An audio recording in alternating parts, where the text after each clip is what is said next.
김건희 여사 관련 의혹 해소. 누가 뭐래도 국민적 요구가 가장 큰 대표적 사안 중에 하나가 아닌가 생각이 드는데요.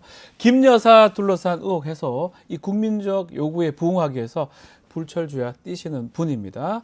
자, 더불어민주당의 천준호 의원 스튜디오에 모셨습니다. 의원님 안녕하십니까? 네, 안녕하세요. 네, 반갑습니다. 제가 소개를 그렇게 해드렸는데 괜찮습니까? 김건희 여사 의혹 해소를 위해서 뛴다. 네, 열심히 뛰고 있습니다. 네, 진짜 맞군요. 네. 자, 일단 정무위에서 김건희 여사 명품백 수수 관련해서 청문회 준비하고 있다고 들었거든요. 네. 자, 원구성이 마무리되면 조사를 이제 할 것이다. 네. 어떻게 진행 중인 겁니까, 지금? 네, 국민권익위가 말도 안 되는 결정을 했습니다. 뭐랄까 뇌물 의혹이 짙은 그쵸? 명품백 수수 사건에 대해서 사실은 문제가 없다. 네. 그래서 종결 처리를 이렇게 했고요. 그 국민권익위를 감독하는 기관이 국회에서는 정무위원회입니다. 근데 어저께 정무위원회가 위원장 선출을 마쳤고 국민의힘의 윤한홍 의원이 선출이 되셨는데요. 네. 그러면서 이제 정무위가 정상적으로 운영되게 되었습니다. 네. 절차에 따라서 이제 청문회를 하자라고 하는 제안을 안건을 야당에서 이제 제안할 그런 상황에 놓여 있습니다. 예. 네. 그러면 이제 지난번에 우리 법사 입법 청문회라든지 네. 뭐 그런 형식으로 진행이 되는 겁니까? 네네. 다만 한 가지 다른 것은 예. 법사위 같은 경우에는 이제 위원장을 예. 이제 민주당에서 했었는데 정무위는 국민의힘에서 위원장을 하시게 그렇죠. 되면서 아마 이 안건 처리에 대해서 국민의힘이 어떤 태도를 보일까가 이제 많은 분들이 관심거리인 것 같습니다. 순순히 받아들일 가능성은 저는 없다고 보거든요. 네, 순순히 받아들일 수는 없겠지만 예. 워낙 이 문제에 대한 국민적인 관심과 또는 의혹, 분노가 너무 크기 때문에 네. 또 국민의힘에서 쉽게 이것을 거절하기도 그렇죠. 어려울 것이다. 이런 아하. 생각을 동시에 해봅니다. 혹시 결국 뭐 청문회는 증인들이 중요하잖아요. 네. 지금 소환하고 싶은 또 소환 예정인 어떤 증인들이 준비 중입니까? 당연히 그 명품백을 이제 수수한 네. 김건희 여사 당연히 청문회 직접 소환 나온다. 대상이시고요. 예. 네. 또 한편에서 그 명품백을 건넨 최재형 목사 그리고 명품백을 수수했다는 사실을 알게 되면 당연히 신고했어야 될 그리고 등록하고 신고했어야 될 그리고 돌려줬어야 될 사람이 바로 윤석열 대통령도 부른다고요? 입니다. 네, 대통령을 직접 부를 수는 없다면 예. 대통령에 대한 조사가 제대로 이루어졌는지 아하. 그것을 확인했는지 예. 그리고 내부에서 그것들을 체크하는 시스템이 작동됐는지는 당연히 권익위가 확인을 하고 네. 이번 결정을 내렸어야 하거든요.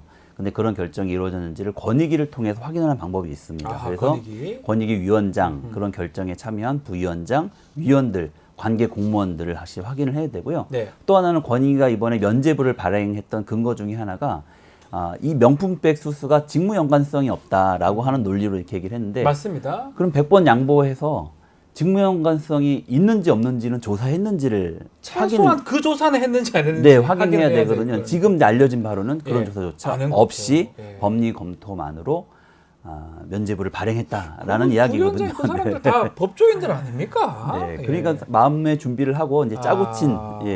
회의 준비가 아니었을까 이렇게 생각을 아마 합니다. 국민들도 또 시청자분들도 보셨겠지만 네. 그 청문회 하면서 선서 안 하는 사람도 있고요. 네. 또 그리고 뭐 그냥 뭐 말도 답변도 막 엉뚱한 얘기 하는 사람도 있는데 이 김건희 여사 만약 청문회 한다 그러면 또 그런 파행의 우려는 없는 겁니까?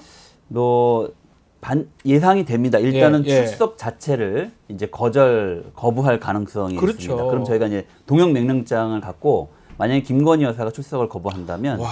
동행명령장을 갖고 용산까지 저희가 찾아갈 생각이죠. 예. 그럼 그 그림 자체가 이제 보여주는 국민들에게 어떤 시사점 이런 것들은 굉장히 클 것이라고 네. 생각을 하고요. 예. 출석을 이제 이유 없이 거부를 하면 3년 이하의 징역 그리고 이제 국회 증언감정법 위반되는 거죠. 네, 감정증언법. 출석 거부에 대해서는 예. 그리고 만약에 이제 출석을 하고 네. 증언을 했는데 거짓 증언을 할 경우에는 10년 이하의 징역을 처할 수 있는 법적 근거가 있기 때문에 그런 부분들을 최대한 활용해서 압박을 하고 증언을 유도해야 될 것 같습니다. 최근에 법사위 보니까 특히 정청래 위원장이 네. 국회법대로 하겠다. 네, 법대로 뭐 다 그렇습니다. 하겠다. 그 네, 말씀들을 하시는데 맞습니다. 마찬가지로 진행이 될 수 그렇습니다. 있다는 법대로 하면 됩니다. 예. 자, 지금 좀 전에 말씀을 드리긴 했는데 뭐 국민권익위원도 위원장도 그렇고 부위원장도 그렇고 특히 이제 증인으로 나와야 되는데 대부분 법조인들이에요. 네. 판검사들. 네. 이런 사람들이 반부패 총괄기관 수장으로 지금 앉는 게 또 고위직으로 앉는 게 맞냐 이런 말들도 좀 있는 것 같습니다. 어떻게 네. 보십니까? 그런 일종의 사정기관 네. 그리고 그 대통령 부부의 혹시도 있을지 모르는 여러 가지 의혹에 대해서 해명해야 될 기관일수록 네.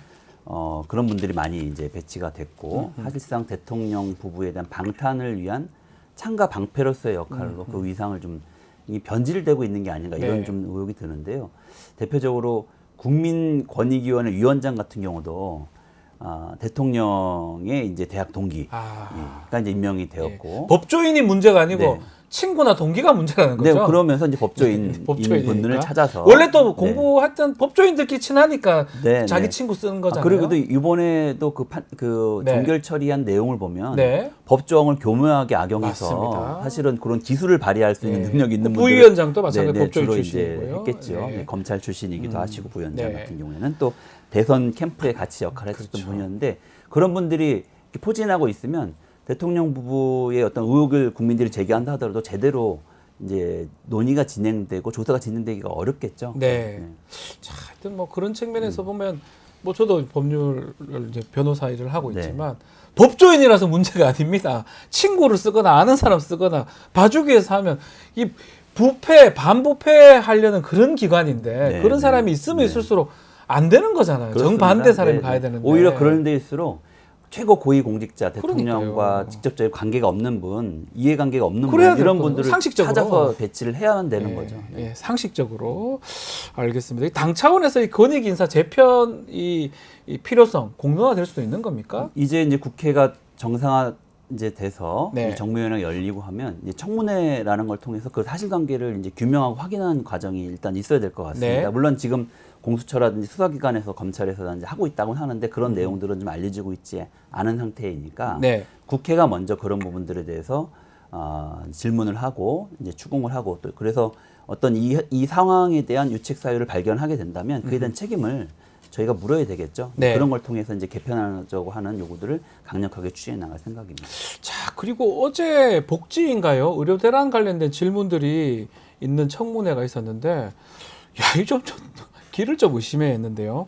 정부의 갑작스러운 의대 증원 발표가 김건희 여사 명품백 의혹 덮기 위한 물타기다. 이런 의견이 있었는데, 이거 아니겠죠, 설마? 네, 저도 설마 그건 아니. 깜짝 놀랐습니다. 이게 말이 됩니까? 바랍니다. 근데 왜 그런 이야기가 나왔을까? 저도 네. 곰곰이 생각을 해봤는데요.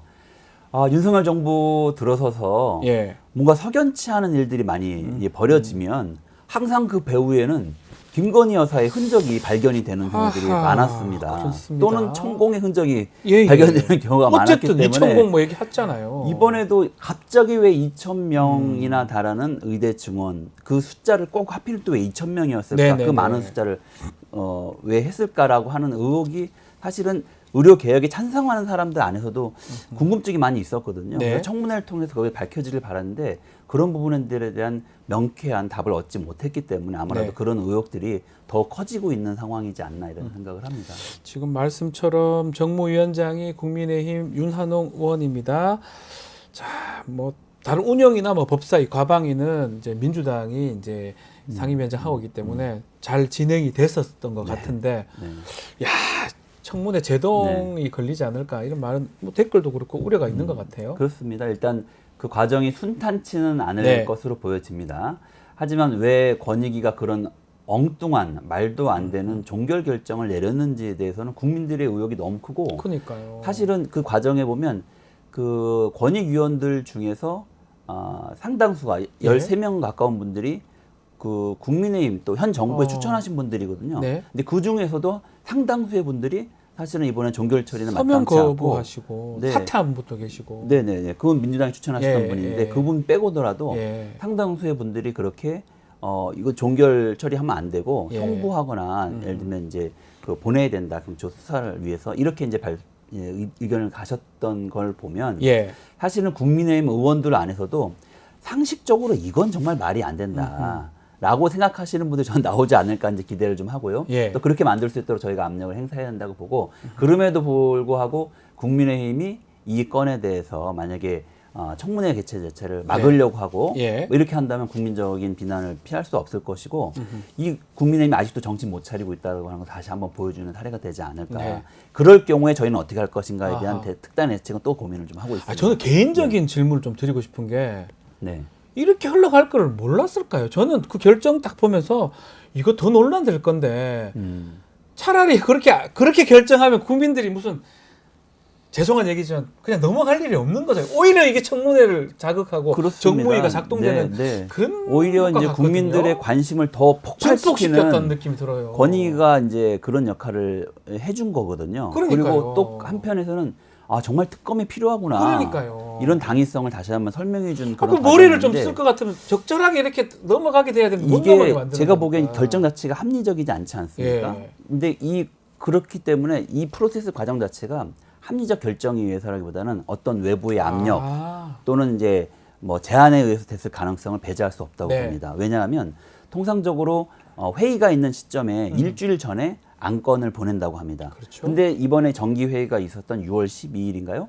그 전에 목요일에는 이 안건이 원래 없었답니다. 근데 갑자기 일요일 날 이 안건이 이제 끼어 들어온 겁니다. 예, 그러면서 이제 갑자기 그럼 안건이 왜 들어왔냐라고 하는 의혹부터 시작해서 원래 이것을 이렇게 급박하게 처리하기 왜냐하면 이미 시간이 상당히 경과된 뒤에 이 안건이 갑자기 처리가 된 거거든요. 연장을 한 6개월인가 했어요. 뭔가 석연치 않은 이유가 있어서 갑자기 되면서 의사결정을 제대로 할 수 없고 또 그날이 순방날이었어요. 경직된 판단을 하게 되는 그런 계기였던 것 같습니다. 아무래도 떠나실 때 편안한 마음으로 떠나실 수 있도록 뭔가 선물을 좀 드렸어야 되는 게 아닌가. 그러니까 정무위를 하지 라고 않을 수 하는 없는 거죠. 누군가의 압력이 예. 개입됐을 가능성도 배제할 수 없기 때문에 그런 부분도 청문회를 통해서 반드시 확인해야 될 부분 중에 하나입니다. 알겠습니다. 자, 뭐 결국 만약 청문회가 열린다면 김건희 여사가 출석할 수 있을지 또 불참을 하면 또 그것도 어떻게 국민들이 또 생각할지 뭐 하여튼 봐야 될 것 같은데요. 계속해서 다른 주제로 좀 넘어가 보겠습니다. 어제 유인태 전 사무총장이죠. 자, 이재명 대표 당대표직 연임 민주당 또 대권에 크게 도움이 되지 않을 것이다 이렇게 얘기를 하면서 당헌 당규 개정도 조금 이거 타이밍 맞춘 거 아니냐 이런 말씀들을 하셨던 것 같아요. 의원님은 이제 비서실장 이제는 아니네요. 네. 어떻게 생각하십니까? 뭐 그런저런 지적에 대해서 네. 충분히 생각해 볼 만한 이야기들이라고 생각을 네. 하고 있습니다. 네. 하지만 예. 이게 갑작스럽게 결정된 사안은 아니라고 이제 보셔야 될 것 같고요. 네. 대표를 사임하기 예를 들면 당 대표가 를 하고 있다 하더라도 네. 대통령 선거에 출마하려면 1년 전에는 사임해야 한다고 하는 규정이 여전히 살아 있습니다. 그리고 이제 이번에 예외 조항이 만들어졌다라고 이야기를 하지만 네. 그것은 아주 특별한 경우에 하나에서는 사임할 수 있도록만 이렇게 해놨기 때문에 국민적인 공감을 하는 조건 하에서 그런 것들이 판단이 이루어질 것이지 무리하게 되지는 않을 거다라는 생각이 하나가 좀 들고요. 예. 또 하나는 당대표에 연임하시는 게 결국 대권 출마와 관련해서 나중에 부정적인 영향을 주지 않겠냐라고 하는 걱정들이 일부에서 있습니다. 그런데 실제로 당대표를 하시게 되면 항상 최전선에서 이제 싸워야 하기 때문에 이미지의 소모 이런 것들이 사실 있는 것도 예상할 수 있는 부분이긴 합니다. 그래서 이재명 대표 개인의 입장에서만 놓고 보면 대표를 연임하시는 것이 어떻게 보면 대권을 준비한다는 측면에서만 놓고 보면 상당히 불리한 선택일 수도 있다고 안 좋을 수도 있다는 것이죠. 생각을 하는 어떤 우리의 목소리도 있습니다. 하지만 이번에 대표가 이렇게 심각하게 고민을 하시게 된 데에는 지금의 상황이 너무 녹록치 않기 때문입니다. 너무 긴박하고 또는 절박한 그런 상황들이 있습니다. 네. 예를 들면 민주당이 지난번에 총선에서 역대 야당이 얻을 수 있는 가장 많은 의석수를 얻고 국민들의 지지를 받았습니다. 네. 하지만 그 지지의 배경에는 정말 살기가 힘들다. 국정 기조를 전환시켜야 된다. 민생을 살려달라고 하는 총선 민심이 좀 있었던 거거든요. 네. 그것을 제대로 수행하지 못하면 민주당도 사실은 심판을 받을 수가 있다고 하는 어떤 위기의식 같은 게 좀 네. 있고요. 최근에 한반도를 둘러싼 여러 상황이 굉장히 사실은 긴장 관계가 높아지고 실제로 군사적 충돌의 가능성도 매우 높다고 하는 국내의 전문가들의 지적들이 계속 이어지고 있는 그런 상황입니다. 그래서 윤석열 정권의 외교 실책 그리고 안보 무능에 대해서 누군가는 강력한 지도력을 발휘하면서 야당이 그것을 잘 제어하고 관리해야 한다라고 하는 목소리 높아지고 있는 상황이기 때문에 네. 뭐 이런 것들을 좀 외면할 수 없는 그런 조건에 있다. 그래서 고심이 좀 깊어진 상황이다. 이렇게 좀 이런 봐야 될 것 얘기는 또 같습니다. 있잖아요. 이제 결국 이제 출마를 하시고 연임한다면 아무 도전자가 대항마가 전혀 없다 민주당에서 이런 얘기도 있어요. 네, 네. 뭐 이게 뭐 전당대회가 뭐 흥행을 위해서 하는 건 아니지만 그 부분 어떻게 보십니까? 좀 나와야 되는 거 아니냐 이런 얘기도 있는 것 같은데. 네, 네. 뭐 그 자연스럽게 출마 도전 의사가 있는 네. 분들이 있으면 이제 그 분들이 의사를 표현하시 나오시는 것 자체는 좀 바람직하고 네. 뭐 당연한 일이라고 생각이 드는데요. 또 다른 한편에서 생각을 하면 우리 당원의 한 70% 이상 그리고 거의 80% 가까운 네. 당원들이 이재명 대표에 대해서 적극적인 지지 의사를 지난번에 77.7%였어요. 네네, 예. 표명하고 있는 그런 당내 상황입니다. 이제 이런 걸 고려했을 때 지금 총선까지의 어떤 선거 승리를 강력한 리더십을 갖고 이끌어냈고 네. 그리고 또 다른 한편에서는 지금 우리 당과 그리고 그 대한민국을 둘러싼 여러 가지 정황을 놓고 봤을 때 이재명 대표의 강력한 리더십이 여전히 필요하다라고 하는 요구들이 존재하는 상황에서 네. 지금은 이재명 대표에게 기회를 주고 더 일할 수 있도록 만들어줘야 되는 게 아닌가 하고 하는 당내의 의견들도 함께 있습니다. 소위 그렇군요. 중진 의원들, 예. 또 출마 대상자로 거론하시는 분들 중, 거론되고 계신 분들 중에서도 그런 판단을 이야기하신 분들이 있는 상황이거든요. 네. 이런 것들을 종합적으로 고려해서 판단을 해야 된다. 그래서 꼭 경선이 이루어지고 흥행이 되고 뭐 이런 요소들도 한 측면이지만 네. 리더십을 잘 구축하고 지도 체계를 잘 구축해서 좋은 결과를 또 예를 들면 국정 운영을 잘 이렇게 견제하고 야당으로서 역할을 제대로 함으로써 네. 그 성과를 평가해 주시는 것도 좀 중요하지 않을까 네. 이렇게 생각을 합니다. 자, 반대로 이 전당대회 국민의힘은 4명의 도전자가 있기 때문에 지금 좀 흥행적 측면은 나쁘지 않을 것 같은데 네. 그럼에도 불구하고 한동훈 위원장 어대한이라는 얘기 계속 나옵니다. 어차피 네, 네, 대표는 네, 한동훈. 자, 한동훈 위원장의 복귀 어떻게 보십니까? 한동훈 위원장은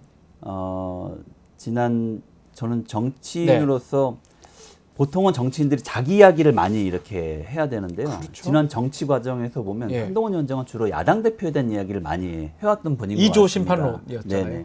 그래서 총선 국면에서 여당 대표는 국민들에게 사실은 비전을 제시하고 네. 이렇게 민생의 문제를 해결하겠다는 걸 통해서 국민들의 마음을 얻는 역할을 하셔야 되는데 그런 어떤 비전 제시나 자기 이야기보다는 야당 대표에 대한 공격, 뭐 비난 이런 것을 이제 일삼다가 결국은 총선을 패배로 이끌었던 예. 이제 사람이거든요. 근데 그런 분이 불과 2달 만에 다시 그 당 지도부로 복귀하게끔 놔두는 그런 이 여론이라고 할까 지지층의 판단에 전 굉장히 사실 놀랐습니다. 국민의힘이 좀 네, 그렇다 네, 그런 네, 부분이. 네, 네. 네.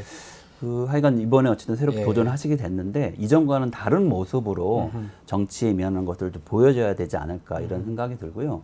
국민의힘의 이 지금 당대표 선거 과정을 놓고 보면 네. 쟁점이 그러면 민생을 어떻게 살릴 거냐. 왜냐하면 지난 총선 민심의 핵심은 민생을 제대로 이제 살피라는 것이었고 두 번째로는 국정 기조를 일방통행이 아니라 소통하면서 좀 진행하라는 예. 것이었고 이런 전환을 이야기하는데 그런 부분에 대해서 언급하는 후보들은 거의 보이지 않습니다. 오히려 윤석열 대통령과의 관계, 예. 내가 정말 찐이다라고 보여주는 것을 하기 위해서 야당 대표를 뭐 공격한다든지 원희룡 후보 같은 경우에는 이재명 대표를 향해서 감옥에 쳐넣어야 된다 이런 예, 그런 발언을 얘기를 이제 했습니다. 하시기도 했고 그리고 뭐 윤석열 대표 관계가 나는 어떻다라든지 이게 쟁점이 되는 이 경선 구도가 과연 바람직하냐 그리고 국민들로부터 기만과 기대를 얻을 수 있겠느냐라고 하는 부분에는 상당히 의구심이 든다. 지금 원전 장관 얘기도 하셨습니다. 저 방송에서는 한동훈 위원장 둘이 경쟁을 하고 있으니까 이렇게 얘기했어요. 수사검사 외에는 뭐 정치인 경험도 없고 대통령 친분으로 법무부 장관 비대위원장 한 거다. 윤 대통령이 또 대통령 내려준 거는 된 거는 하늘이 내려준 거. 제가 말을 더듬는 게, 야, 이런 얘기를 어떻게. 하늘이 내려준 거죠. 뭐, 국민들이 뽑아준 거긴 하지만.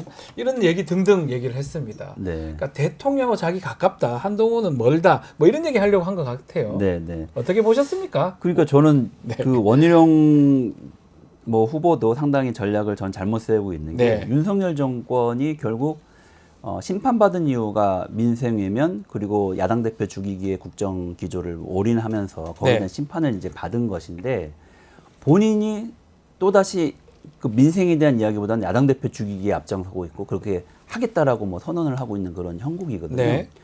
그래서 이분이 정말 윤석열 대통령의 국정 기조를 그 자기가 예를 들면 그대로 이제 관철시키겠다고 하는 측면에서는 정말 찐인 후보는 맞구나 이런 생각은 드는데 예. 다른 한편에서는 예. 또다시 국민의 심판의 대상이 되지 않을까 하는 안쓰러운 마음이 함께 듭니다. 그렇군요. 자, 원희룡, 한동훈 이런 질문 드리기 좀 그런데 누가 좀 더 될 것 같아요? 4명, 네. 나머지 나경원, 윤상현 후보도 있는데 저는 제가 보기엔 다 거기서 거기라고 생각을 그렇습니까? 하고요. 예. 민주당 입장에서는 네. 누가 당대표가 되느냐 이보다는 오로지 이제 국민 바라보고 네. 현재 국민의 삶이 너무 어렵기 때문에 음흠. 민생을 살필 수 있는 예를 들면 정책 대안 만들고 그것에 기초해서 이제 중앙 정부에다 요청을 하고 네. 그리고 이제 이 정권 차원에서 벌어지는 야당 대표 죽이기 뭐 이런 것에 잘 대응하는 것이 지금에서는 좀 필요하고 네. 중요하다 이렇게 생각을 하고 그 있습니다. 부분이거든요. 네네. 지금 가장 뭐 민주당이나 이재명 대표 입장에서 좀 아픈 부분이라고 하나요? 어떤 이슈가 생기든지 간에 방탄 얘기를 하고 어떤 이슈가 생기든지 간에 국민의힘이나 여당 쪽에서는 이재명 대표 지키기 아니냐 이렇게 얘기를 합니다. 자, 민주당이 지금 앞으로 좀 어떤 이슈가 나오든 간에 어떻게 대응하는 게 맞습니까? 이재명 방탄, 이재명 지키기 이 부분을 피할 수가 있습니까? 글쎄요, 국민의힘이 그런 이야기를 할 네. 자격이 있는지 잘 모르겠습니다.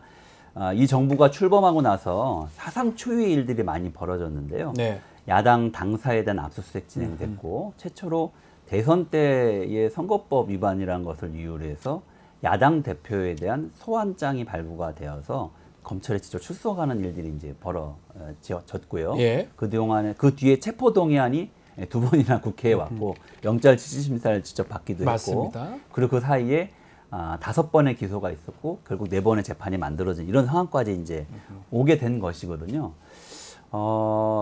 저는 이 정권이 정말 그 국가 공권력을 총동원해서 야당 대표 죽이고 정적 제거하기에 올인했다라고 생각을 합니다. 예. 그리고 정작 이 정부가 해야 될 일을 제대로 하고 있지 않았거든요. 그래서 지난번에 국민의 심판을 받은 게 지난 총선의 결과였다고 생각을 이제 합니다. 네. 근데 그런데 다시 또 그런 걸 가지고 야당을 또 공격을 하고 있는 형국이 다시 지금 벌어지고 있는 거거든요. 저는 정신 못 차렸다 이런 생각합니다. 정적 제거하기, 야당 대표 죽이기 이런 거 하지 말고요.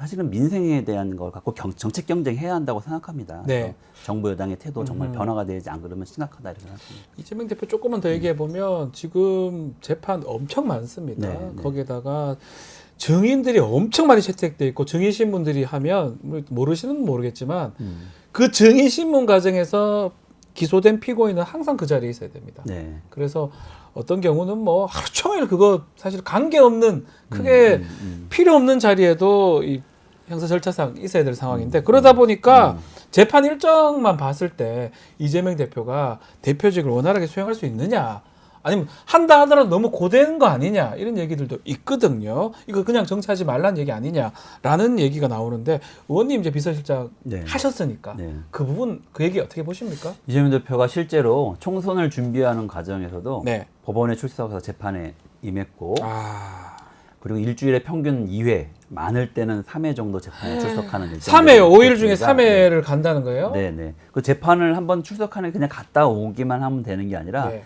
사전에 그에 대한 준비도 있어야 그렇죠. 되고 갔다 온 다음에 거기에 대한 검토도 있어야 되는 이런 상황인데 그런 상황에서 총선을 치르는데도 압승을 이렇게 했거든요. 네. 제가 옆에서 지켜봤을 때 정말 초인적인 힘을 좀 발휘했다고 생각을 합니다. 네. 정말 많은 시간을 투여 뺏김에도 불구하고 또 많은 시간을 밤잠을 줄여가면서 또 당무를 했고 잘 수행했기 때문에 총선의 승리가 있었다라고 이제 생각을 합니다. 예, 예. 저는 옆에서 좀 네. 보시기엔 좀 네. 안쓰러운 측면이 많았겠네요. 그렇죠. 비서실장 네, 하셨으니까요. 네. 굉장히 이제 힘든 네. 뭐 과정이 많았음에도 불구하고 잘 이겨. 근데 앞으로도 재판이 꽤 많잖아요. 최근에 하고. 위중교사 사건도 올라가고 있고. 그래서 이제 이 정부가 사실상 네. 재판을 계속 이렇게 회부를 하고 기소를 네. 하면서 예전에는 그 군사정권 시절에는 가택 연금 같은 걸 통해서 YS. 정치 활동을 이제 예. 제한을 하고 못하게 막았지 않습니까? 아. 근데 사실 지금 국면을 놓고 보면 서초동 법원에 아하. 예를 들면 가둬놓는 그런 형고 법원 연금 네 그런 거 이라고 이제 재판으로 연금하는 네네, 효과. 볼 수도 있을 것 같습니다. 아. 그럴 정도로 무작위하게 예를 들면 기소하고 재판 이게 다시 국가 공권력을 통해서 이루어지는 일들이고 네. 다 이재명 대표가 대통령 선거 이후에 예를 들면 이런 일들이 이제 만들어지고 이제 행위들이 이제 벌어지고 있는 거거든요. 네. 이제 그렇기 때문에 그런 부분들에 대해서 저희가 그냥 이게 법적인 절차이기 때문에 당연한 거고 그 수능에서 받아들이고 뭐 소극적으로 대응할 것이 아니라 이것은 부당한 사법적 조치이다. 네. 국가 공권력을 위한 정적 제거하고 야당 대표 추국이다라고 규정을 짓고 대응을 할 필요가 있다라고 생각을 합니다. 안 그러면 예. 앞으로 야당 대표나 그 정치적으로 반대편에 있는 사람은 정치 활동을 제대로 할 수가 없겠죠. 그런 싸우는 과정이 반드시 필요하다고 보고 네. 이미 국민들은 그런 판단들을 하고 계셨다라고 생각을 합니다. 그래서 지난 총선 때 이 정부가 국가 공권력을 동원해서 정적 제거하기, 야당 대표 죽이기 하는 것에 대해서 그만해라 이제. 네. 국정규제를 전환하고 제발 민생 좀 챙겨라라는 의미로 저는 총선에서 유례 없는 승리를 야당에게 좀 주었고 아하. 또 유례 없는 패배를 여당에게 주었다라고 생각을 합니다. 그럼 당연히 국정규제 바꿔야죠. 바꿔야 되는데. 근데 다시 네. 똑같이 돌아갔습니다. 더 기소하고 네. 증인 채택 엄청 됐더라고요. 네네 그렇습니다. 저희 뭐 변호사하는 입장에서 봤을 때는 그 고통을 압니다. 변호사도 네, 고통스러운데 피고인들 얼마나 고통스럽겠습니까? 자, 이재명 대표 이제 사퇴함으로써 우리 의원님이 이제 오랫동안 제가 비서실장 한 걸로 알고 오랫동안 아니죠. 계속 쭉 하셨죠. 이제 같이 비서실장직에서 물러나시게 되는데 앞으로 어떤 활동 또 응원한다는 얘기가 막 유선장님 또 우리 천준 의원님 감사합니다. 응원합니다. 근데 어떤 활동에 주력하실지 그 말씀도 한번 부탁드리겠습니다. 이재명 대표가 당대표가 되시고 나서 네. 이제 제가 2년 가까이 이제 비서실장 임무를 진행했습니다. 네. 지난주에 이제 대표직을 사임하시면서 저도 정무직 대표가 임명한 정무직이었기 때문에 자연스럽게 비서실장직도 이제 사임을 하게 됐습니다. 하지만 저희 국회의원으로서의 어떤 저의 임무는 여전하고 네. 또 정무위원으로서 열심히 활동을 이제 하고 있는 그런 상황이고요. 특히 정무위원회 여러 활동들이 있는데 아까 권익위원회에 대한 감독 기능도 네. 물론 있지만 서민금융에 대한 그리고 이제 불법 사채를 통해서 고통받는 우리 국민들이 굉장히 많이 계십니다. 예. 그리고 자영업 소상공인들 그리고 예를 들면 가맹사업자들이 불공정한 거래 관행 그리고 가맹업주에 의한 예를 들면 갑질 뭐 이런 걸 고통받는 분들이 너무 많으신데요. 그런 것들을 바로잡고 민생을 회복하는 데 총력을 다해서 일해나갈 그런 생각을 갖고 있습니다. 알겠습니다. 네. 응원 글들이 많습니다. 대표님도 응원하지만 우리 천준호 의원님도 응원을 합니다. 네, 감사합니다. 자, 오늘 말씀 여기까지 듣겠습니다. 지금까지 천준호 더불어민주당 의원과 함께했습니다. 감사합니다. 네, 고맙습니다. 주말 잘 보내십시오. 네.